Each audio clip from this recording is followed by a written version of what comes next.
नमस्कार विद्यार्थी मित्रहो, मी सौ Rupali Deshpande, Brihan Maharashtra college of commerce येथे वाणिज्य संघटन आणि व्यवस्थापन हा विषय शिकवते.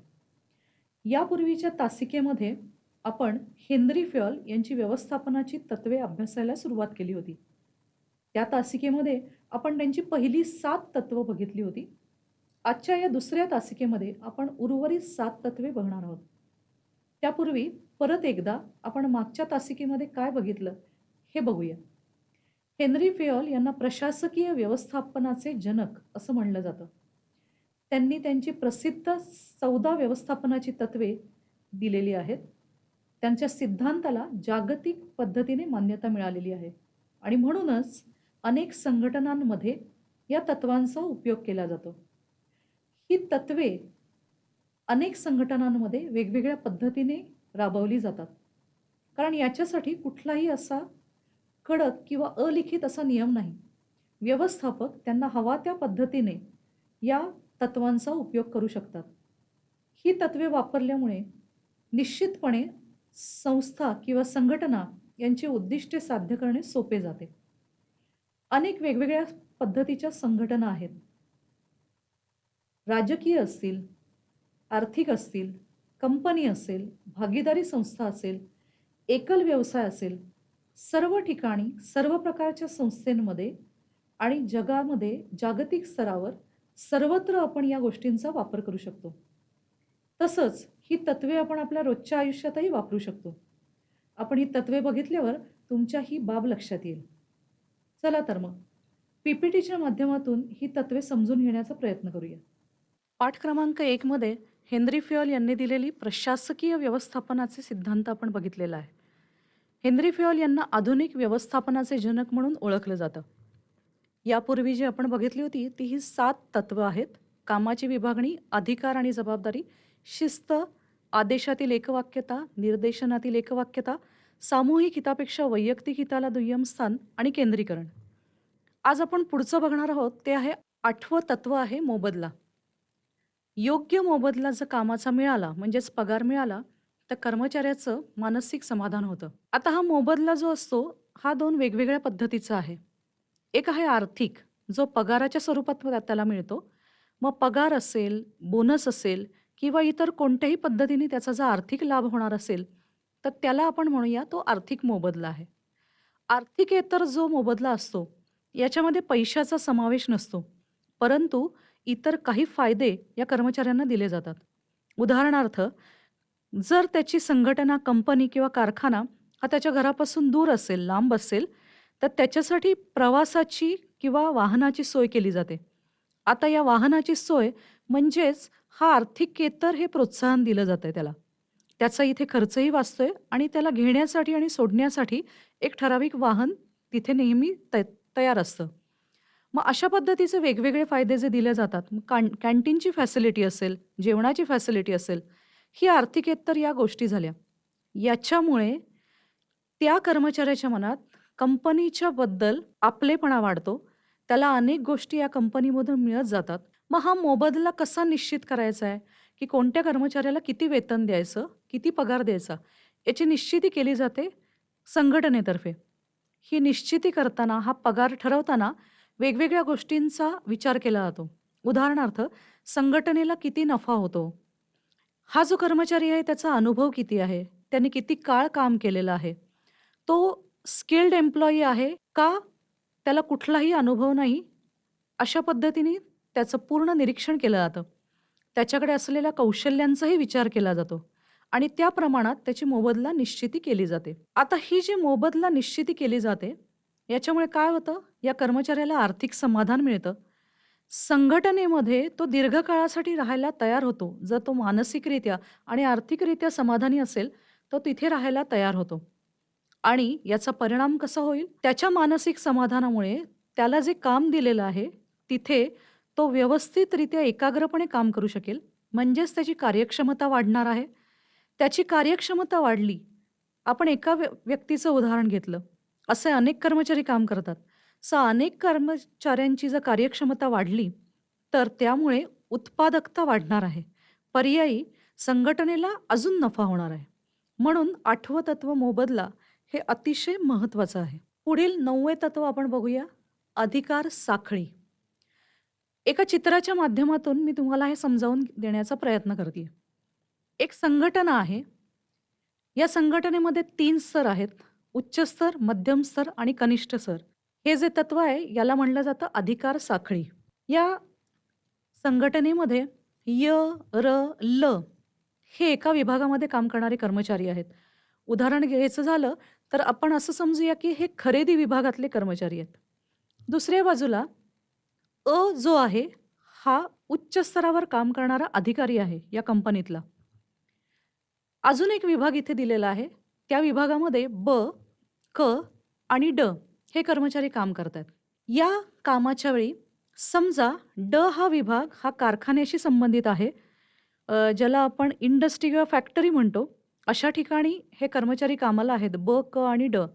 ड हा कर्मचारी प्रत्यक्ष एका कामावर एखाद्या मशीनवर काम करत आहे आणि काम करताना त्याच्या लक्षात आलं, की आपल्याला जो कच्चा माल मिळालेला आहे, यावेळेचा कच्च्या मालाची क्वालिटी अतिशय चांगली अशा पद्धतीची नाहीये आणि त्याचा परिणाम आपल्या उत्पादनावर होत आहे, वस्तूच्या उत्पादनावर. त्याने ही बाब क हा त्याचा जो बॉस आहे, त्याचा मालक आहे, त्याला ही समजावून सांगितली. क ने हीच गोष्ट त्याचे जे वरिष्ठ आहेत ब, त्यांच्या कानावर घालायला त्याला ते योग्य वाटलं. म्हणून हीच बाब बच्या निदर्शनास आणून दिली. ब ने ही बाब अच्या निदर्शनास आणून दिली. हे या कंपनीचे उच्च स्तरावरचे अधिकारी आहेत. त्यांनी खरेदी विभागातले य हे व्यवस्थापक आहेत म्हणजे मॅनेजर आहेत. त्यांना बोलवून घेतलं आणि त्यांच्या कानावर ही बाब घातली. नी या व्यवहारामध्ये असलेले र यांना बोलवून घेतलं. रनी लशी बोलले आणि अशा पद्धतीने झालेली गोष्ट त्यांनी त्यांच्या कानावर घातली. आता यामध्ये हा जो वेळ गेलेला आहे, हा विशिष्ट साखळीमुळे गेलेला आहे. याला आपण म्हणतो माहिती आणि संप्रेषणाची साखळी म्हणजेच कम्युनिकेशन. कोणतीही कंपनीमध्ये बाब असेल तर ती बाब अशाच पद्धतीने एका ठराविक साखळी पद्धतीनेच ही सांगावी लागते. ही पद्धत खूप पूर्वीपासून वापरली जात आहे. अर्थात आपल्या लक्षात येईल की ही खूप वेळखाऊ पद्धत आहे. म्हणजेच एखादा अत्यंत तातडीचा निर्णय घ्यायचा झाला तर या साखळीमुळे निश्चितपणे तो निर्णय घ्यायला वेळ लागणार आहे. मग अशावेळी हेनरी फेयल यांनी सांगितलंय की जेव्हा अशी एखादी अतिशय महत्त्वाची गोष्ट की जी ताबडतोब त्या लेव्हलला तिथल्या तिथे आपण त्याचं कुठलंही समाधान केलं पाहिजे. तर अशावेळी आपण ड आणि ल हे 2 वेगवेगळ्या विभागातले कर्मचारी आहेत. त्यांच्यामध्ये संवाद होऊन देणं आवश्यक असतं. आता याच ठिकाणी बघा, जर ड नी जेव्हा ही बाब क च्या निदर्शनास आणून दिली, त्याचवेळी क हे र ला जे एकाच पातळीवर काम करतायत त्यांच्या निदर्शनास आणून दिली असती, तर बाकी उर्वरित साखळीचा वेळ वाचला असता.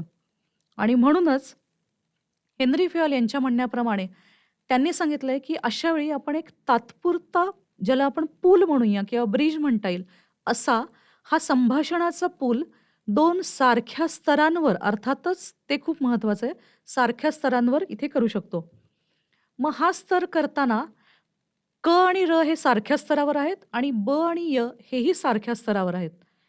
हा स्तर अशा पद्धतीने डायरेक्ट कम्युनिकेशन करताना त्याच्यासाठी तुमच्या वरिष्ठांची निश्चितपणे तुम्हाला परवानगी असायलाच हवी आहे. आणि हा जो तात्पुरता आपण ही फळी जी जोडली आहे यालाच म्हणायचं क आणि र मध्ये जी आपल्याला लाल रंगाने दिसते ती आहे जोडफळी. यालाच म्हणतात गँग प्लँक. म्हणजे हा तात्पुरता एक पूल आहे कम्युनिकेशनसाठी, संवादासाठी बांधलेला. हाच पूल ब आणि य मध्ये सुद्धा आहे. तर याला नाव आहे जोडफळी. म्हणजेच ही अधिकाराची जी साखळी आहे जी नियमितपणे वापरली जाते, एखाद्या अडचणीच्या वेळी पटकन या साखळीसाठी पर्याय म्हणून आपण जोडफळी या गोष्टीचा वापर करू शकतो. आता आपण बघूया याच अधिकार साखळीमध्ये कशा पद्धतीने ही साखळी असते. उच्च स्तर ते कनिष्ठ स्तर 3 स्तर आहेत. अशा पद्धतीने ही विशिष्ट साखळी असते, जी आपण आकृतीमध्ये बघितली होती. या पद्धतीने माहिती आणि संप्रेषणाचा योग्य प्रवाह असतो. म्हणजे संवाद. आपण एरवी जो करतो तो संवाद वेगळा आणि जेव्हा आपण कामाच्या ठिकाणी असतो, तिथे ऑफिशियल कम्युनिकेशन म्हणून जे असतं, आवश्यक संघटनेमधले जे संप्रेषण असतं, तो हा प्रवाह आहे. जलद गतीने निर्णय घेण्यासाठी कशाचा वापर करतोय आपण? जोडफळी किंवा थेट संप्रेषणाचा. आणि ही करताना वरिष्ठ अधिकाऱ्यांची परवानगी मात्र अतिशय आवश्यक आहे. आता आपण पुढील तत्वाकडे वळूया. तत्व आहे 10वं, सुव्यवस्था. आता सुव्यवस्थेचा अर्थ म्हणजे काय? ज्या ठिकाणी आपण काम करतो किंवा इव्हन आपण एरवी सुद्धा आपल्या घरामध्ये जो व्यवस्थितपणा, नीटनेटकेपणा असतो, स्वच्छता असते, त्याचाच संदर्भ आपण घेतलेला आहे. हा संदर्भ आपण आपण ज्या संस्थेमध्ये काम करतोय, संघटनेमध्ये किंवा कंपनीमध्ये काम करतोय, त्या संदर्भात आहे. अशाच पद्धतीची स्वच्छता आणि सुविधा ही कामाच्या ठिकाणी असणं आवश्यक आहे. मग आवश्यक सुविधांमध्ये पिण्याचं पाणी असेल आणि इतर अनेक गोष्टी असतील, यांचा समावेश होतो. तर या सर्व ठिकाणी अशा सुविधा पुरवल्या जायला हव्यात कर्मचाऱ्यांसाठी आणि तिथे स्वच्छता असणंही आवश्यक आहे. ज्या ठिकाणी कर्मचारी काम करतायत, ते कामाचं ठिकाण सुरक्षित असणं अतिशय आवश्यक आहे. कारण कर्मचारी सुरक्षित राहिले, तर निश्चितपणे ते तिथे जास्त चांगल्या रीतीने काम करू शकतील. त्याचवेळी अनेक गोष्टी, अनेक वस्तू या कंपनीमध्ये, संघटनेमध्ये वापरल्या जातात. अगदी छोटी गोष्टीचं उदाहरण घ्यायचं झालं, तर एखादी कात्री असेल, स्टेपलर असेल, प्रिंटिंग मशीन असेल, फॅक्स मशीन असेल, या प्रत्येक गोष्टीला कुठल्याही संस्थेमध्ये, कंपनीमध्ये योग्य जागा असायला हवी. कारण ही योग्य जागा असेल ना, तर पुढच्या वेळी ती वस्तू घेण्यासाठी आपल्याला त्रास पडत नाही. त्याच्यामध्ये वेळ वाया जात नाही. म्हणून त्या प्रत्येक गोष्टीला संस्थेमध्ये, संघटनेमध्ये एक विशिष्ट जागा असायला हवी. आपल्या घरामध्ये आपल्याला आईसुद्धा सांगते, की घेतलेली वस्तू जागच्या जागी ठेव. तेच तत्व इथे आपण कंपनीला लागू करत आहोत. त्यामुळे आपला वेळ वाचतो. नियोजित जागा ही ठरल्याप्रमाणे त्याच वस्तूंसाठी दिलेली असते. आता यामधली महत्त्वाची गोष्ट म्हणजे हे तत्व कर्मचारी आणि कामकाज म्हणजे वस्तू, तर कामकाजाचं साहित्य या सर्वांसाठीही लागू आहे. मग आपण वेगळ्या भाषेत याला म्हणू शकतो, की भौतिक साधनं म्हणजे कामकाजाची साहित्य किंवा मानवी संसाधने म्हणजेच कर्मचारी या सर्वांना हे तत्व लागू आहे. म्हणजेच प्रत्येक कर्मचाऱ्याला बसण्यासाठी योग्य जागा संघटनेमध्ये असायला हवी. बसण्यासाठी आणि कामासाठी. त्यामुळे अनेक गोष्टी खूप छान पद्धतीने पूर्ण करता येतील आणि कंपनीचं उद्दिष्ट हे आपल्याला नक्कीच त्याच्यामुळे साध्य करता येईल. पुढील तत्व आहे समान न्याय. आपण बघू शकतोय न्यायव्यवस्था जी असते ती तराजू घेऊन असते. सर्वांना समान न्याय दिलेला जातो. हाच न्याय कंपनीच्या बाबतीत किंवा एका संघटनेच्या बाबतीत कशा पद्धतीने करता येईल? व्यवस्थापनाने नेहमी कर्मचाऱ्यांना योग्य ती वागणूक दिली पाहिजे. कारण आपण मानवी संसाधनांशी व्यवस्थापनामध्ये कायम बोलत असतो किंवा त्यांच्याबरोबर व्यवहार करत असतो. त्यामुळे मानवी संसाधनं म्हणजेच कर्मचाऱ्यांना अतिशय योग्य वागणूक प्रत्येक ठिकाणी आणि प्रत्येक कर्मचाऱ्याला दिली गेली पाहिजे. जेव्हा कोणत्याही कामाची विभागणी करायची वेळ येते किंवा एखादा अधिकार सोपवायचा असेल काम करण्यासाठी किंवा आर्थिक मोबदला ठरवायचा असेल, मग तो प्रमोशन असेल, पुढील वर्षासाठीचा पगारवाढ असेल, हा अशी कोणतीही गोष्ट ठरवताना सर्व कर्मचाऱ्यांचा समान पातळीवर विचार केला गेला पाहिजे. शक्य असेल तिथे इतर घटक विचारात घेतलेच पाहिजेत, पण शक्य असेल तिथे समान पातळीवर समान वेतन हाही नियम लागू करायला हवा. आणि त्यामुळे अतिशय छान पद्धतीने आपण कंपनीमध्ये सुसंवाद आणि चांगलं वातावरण निर्मिती करू शकतो. त्यामुळे वादविवाद टाळता येतील. शिस्त पाळणं ही तर अत्यंत आवश्यक बाब आहेच आहे. परंतु त्याचबरोबर जेथे आवश्यक तेथे व्यवस्थापनाने कर्मचाऱ्यांशी दयाळूपणे वागणं हेही तितकंच महत्त्वाचं आहे. कारण परत एकदा आपण मानवी संसाधने यांच्या संदर्भात आपले सर्व व्यवहार करत आहोत. पुढील 12वं व्यवस्थापनाच्या तत्व आहे कार्यकाळाचे स्थैर्य. म्हणजेच नोकरीचे किंवा जिथे तुम्ही काम करताय त्या कामाचं स्थैर्य. आता स्थैर्य म्हणजे काय? एक हमी असते, सुरक्षितता असते. माझी नोकरी, माझं काम हे अतिशय सुरक्षित आहे. मी एखाद्या ठिकाणी कायमस्वरूपी कामाला आहे. म्हणजेच मला नेहमी नियमितपणे पगार मिळत जाणार आहे. या पगारामुळे कर्मचारी त्यांच्या कौटुंबिक गरजा भागवू शकतात. कौटुंबिक गरजा भागल्या, आर्थिक विवंचना नसेल, मानसिक ताण नसेल, तर कर्मचारी कामावर खूप छान पद्धतीने लक्ष केंद्रित करू शकतात. म्हणजेच त्यांची अ, त्यांचं कर्तृत्व, त्यांचं काम हे अतिशय उत्तम पद्धतीने होऊ शकतं. पण हे जर नसेल, त्यांच्या मनात असुरक्षिततेची भावना असेल, तर त्याचा कार्यक्षमतेवर सुद्धा विपरीत परिणाम होणार आहे. आणि म्हणूनच कदाचित जर समाधान नसेल, तर ते नोकरी बदलण्याचाही विचार करू शकतात. अशामुळे एखादी सुरक्षित नोकरी ही त्यांना मानसिक समाधान देण्यासाठी उपयोगी होते आणि त्यामुळे कार्यक्षमता वाढते. जेव्हा व्यवस्थापन एखाद्या कर्मचाऱ्याला कामावर घेतं, त्यावेळी त्यांनी त्याला सेवाकाल आणि सुरक्षितता या दोन्हीची कल्पना देणं आवश्यक आहे. आता ही सुरक्षितता म्हणजे कोणती? कोणताही कर्मचारी कामावर घेतल्या-घेतल्या कायमस्वरूपी कर्मचारी होत नाही. तो हंगामी कर्मचारी असतो. म्हणजेच ज्याला आपण प्रोबेशन म्हणतो. मग हा प्रोबेशन पिरियड किंवा हंगामी काळ किती असणार आहे, याची त्याला योग्य ती पूर्णपणे कल्पना द्यायला हवी. म्हणजेच त्याची मानसिक तयारी तिथून पुढे केली जाते. व्यवस्थापकांनी कर्मचाऱ्यांची उलाढाल कमी करण्यासाठी निश्चित प्रयत्न केला पाहिजे. कारण खूप कर्मचाऱ्यांनी जर काम सोडलं, तर तेच काम नवीन कर्मचारी घेऊन त्यांना समजावून देणं, यामध्ये वेळ आणि कष्ट आणि श्रम वाया जाऊ शकतात. त्यामुळे व्यवस्थापक यांचं अतिशय महत्त्वाचं कार्य आहे, की त्यांनी सर्वांना सामावून घेऊन, सर्वांशी छानपणे वागून, उलाढाल कमी करण्यासाठी कर्मचाऱ्यांची प्रयत्न करायला हवा. पुढील व्यवस्थापनाचं तत्व आहे क्रमांक 13 पुढाकार. आपण चित्रामध्ये बघू शकताय, काही कर्मचाऱ्यांनी हात वर केलेला आहे. हा हात कशासाठी वर केलेला आहे? कुठला तरी प्रश्न विचारला गेलाय आणि त्या प्रश्नाचं उत्तर देण्यासाठी त्यांनी हात वर केलेला आहे. आता हा पुढाकार कोण घेणार आहे? कर्मचारी घेणार आहेत. कुठे? त्यांच्या कामाच्या ठिकाणी. मग जेव्हा असा पुढाकार एखाद्या व्यक्तीकडून, एखाद्या कर्मचाऱ्याकडून घेतला जातो, त्यावेळी त्याचं स्वागत करणं हे व्यवस्थापकाचं आणि व्यवस्थापनाचं दोघांचंही काम आहे. याच्यामुळे इतर कर्मचाऱ्यांना सुद्धा प्रेरणा मिळते. त्यांना त्या संघटनेबद्दल आपुलकी वाटते, आत्मविश्वास वाटतो आणि त्यामुळे अशा पद्धतीचं पुढाकार घेऊन केलेलं कार्य हे खूप छान पद्धतीने होऊ शकतं. संघटनेमध्ये अनेक प्रकारच्या योजना नेहमी होत असतात. त्या तयार करण्यासाठी किंवा त्या अंमलात आणण्यासाठी कर्मचाऱ्यांना आवश्यक तेवढं स्वातंत्र्य दिलं गेलं, तर ते नक्कीच त्याचा फायदा घेऊ शकतात. यामुळे त्यांचाही व्यक्तिमत्व विकास होतो. याच्यामुळे कंपनीचाही फायदा होतो. कारण एखादी सूचना ही कंपनीच्या जर भल्यासाठी असेल आणि त्यातून कंपनीला काही फायदा झाला, तर निश्चितपणे हवं ते उद्दिष्ट साध्य करता येईल संघटनेला. आणि म्हणून हा पुढाकार घेणाऱ्या कर्मचाऱ्यांना कायम प्रोत्साहन देणं हे अत्यंत आवश्यक आहे. हे प्रोत्साहन कशा पद्धतीने देता येईल? प्रोत्साहन देण्याचे प्रत्येक व्यवस्थापकाचे वेगवेगळे मार्ग आहेत.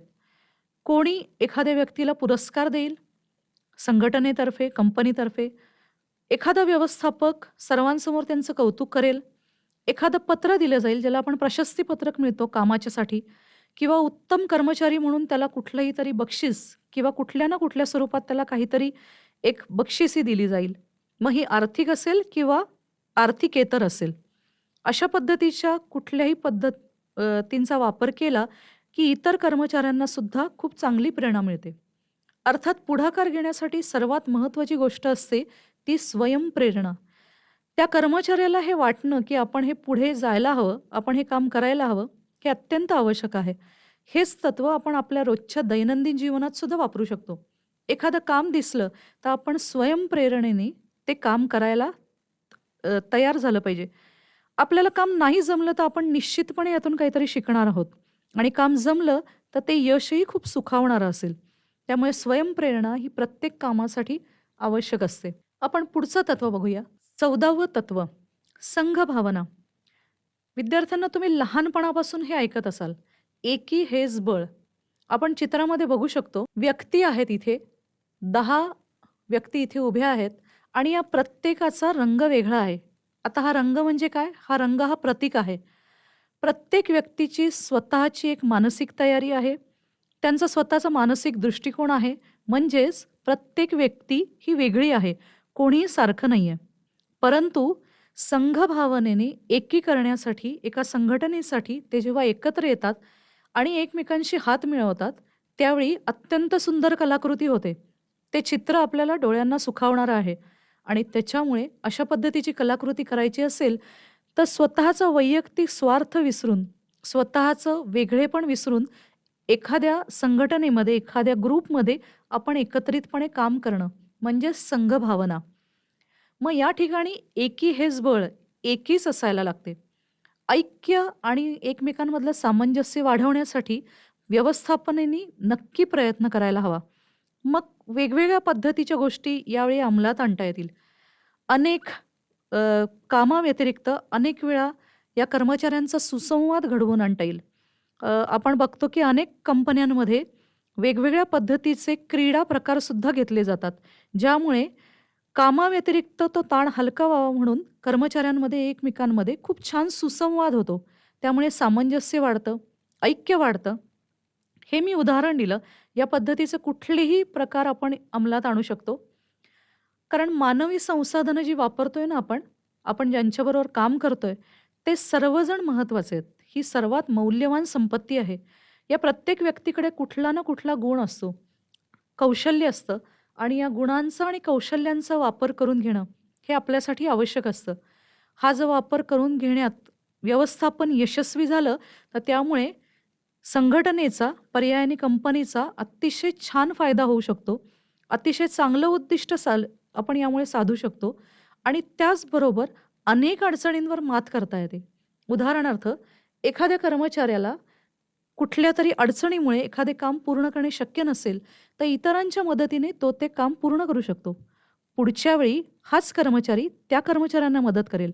मग अशा पद्धतीने संघटनेमध्ये ऐक्य आणि सामंजस्य हे वाढवलं गेलं पाहिजे आणि त्यासाठी अनेक विविध प्रकारच्या साधनांचा किंवा पर्यायांचा वापर करता येऊ शकतो व्यवस्थापनाला. व्यवस्थापक, मॅनेजर याची भूमिका किंवा याचा रोल या सर्व ठिकाणी खूप महत्त्वाचा असतो. कारण त्यांनी काम करून घ्यायचंय, सर्वांना सामावून घेऊन काम करून घ्यायचंय आणि अशा पद्धतीने कंपनीचं उद्दिष्ट साध्य करायचंय. विद्यार्थी मित्र हो, तुम्हाला हे 7 प्रिन्सिपल्स म्हणजेच ही व्यवस्थापनाची तत्वे जी आज आपण शिकलो, ती आणि यापूर्वीच्या पाठामध्ये शिकलेली 7 व्यवस्थापनाची तत्वे अशी मिळून हेनरी फेयलची 14 तत्वे आज आपण पूर्ण केली. आज आपण व्यवस्थापनाची उर्वरित 7 तत्वे जी हेनरी फेयल यांनी दिलेली होती, ती बघितली. यापूर्वीच्या पाठामध्ये आपण उरलेली 7 तत्वे बघितली होती. अशी मिळून 14 तत्वे आज आपण पूर्ण केलेली आहेत. या 14ही तत्वांचा खूप सखोल अभ्यास करा.